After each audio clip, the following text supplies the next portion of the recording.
je fais le jardinage à domicile. Au départ, je faisais ça directement en pleine terre. Mais là maintenant, je fais en pot parce que en pot, c'est encore plus facile de manager l'espace parce qu'on peut utiliser les hauteurs. Et puis l'entretien, c'est encore très facile parce qu'il n'y a pas d'herbe qui pousse là-dedans. Et puis ça conserve l'eau un peu plus longtemps quand les pots utilisés sont adaptés. On achète des condiments et tout dépend des saisons, mais ce n'est pas tout qu'on achète. Voilà. Donc actuellement, par exemple, il y a le chou qui a commencé à paumer. Et donc, dans 2 mois, par exemple, on n'aura plus besoin d'acheter le chou. Là, on vient de récolter la tomate que nous avons consommée pendant une bonne période. Donc, on a plusieurs spéculations. Donc, les spéculations qui arrivent à maturité, on les utilise. L'idée, c'est de réduire l'achat des spéculations au marché en termes de, en termes de coût et puis aussi en termes de qualité nutritionnelle de ce qui passe à la casserole. Parce qu'il y a eu un moment où je cherchais en fait des groupes parce que c'est vrai on a une certaine expérience qu'on a eue avec le temps, mais il peut arriver que des plantes piquent des infections, on ne maîtrise pas forcément. Dans les groupes, il y a des gens qui ont fait des études, donc du coup il y a le partage d'expérience, le partage de connaissances. Quand tu as une plante qui souffre, donc tu peux poser la question dans le groupe.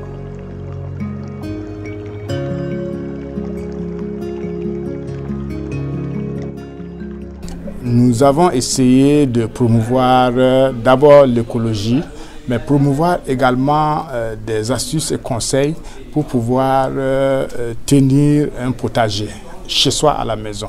Donc, une autre idée en fait de création donc, de ce groupe et d'intégration de la plupart des membres, c'est de pouvoir produire ce que nous allons manger. On sait d'où viennent nos produits, on sait comment ça a été traité. Et donc, on sait que c'est complètement bio, ça n'a aucune trace de pesticides. Lorsque nous avons des attaques, par exemple, sur nos potagers, nous savons ce qu'il faut faire comme solution non chimique pour pouvoir donc repousser ces maladies et autres attaques. La contrainte, c'est qu'il faut arroser la plupart des potagers matin et soir. Qu'est-ce que vous ressentez quand vous mangez les tomates de votre potager? Un réel plaisir. Les tomates, la plupart du temps, n'ont même pas eu le temps d'atterrir dans l'assiette. Parce que dès que je les cueille, s'il y a de l'eau à côté, je les lave et voilà, les dents dedans. Et réellement, c'est un réel délice. Il y a vraiment beaucoup d'avantages de produire ce que vous consommez et de savoir tracer justement le processus de production d'une culture donnée. Et les jardins potagers, justement, contribuent à ça. Voilà, quand on apprend aux gens à produire ce qu'ils ont besoin pour mettre dans leur assiette, c'est vraiment quelque chose de formidable. On éloigne beaucoup de risques parce que là, il n'y a pas tellement d'intrants à acheter. On peut trouver tout ce qu'on aura pour amender ces cultures maraîchères à la maison, là, ça se produit dans le foyer.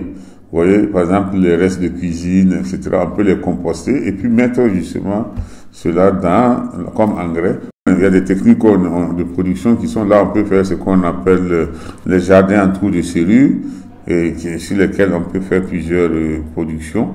Donc, une agrobiodiversité de production qui empêche qu'il y ait des ravageurs qui viennent effectivement détruire. Donc, pas besoin d'utiliser des insecticides. Voilà. C'est tout bénéfice, comme on dit, et ça renforce la santé parce que aussi, en ce moment, ça permet de répondre aux besoins alimentaires des individus du ménage.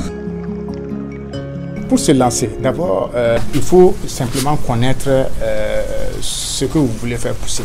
Si c'est de la salade, vous avez un contenant particulier. Si c'est de la tomate, vous avez également un autre contenant. Tout dépend de ce que vous voulez faire. Ensuite vient la terre. J'aime dire aux gens, il n'y a pas de mauvaise terre. Mais on va l'entretenir pour en faire après une terre très bonne. Il suffit de savoir quelle dose d'engrais on peut ajouter pour la rendre meuble, pour la rendre comme on veut. Dès que vous avez le contenant, dès que vous avez la terre, il faut y aller.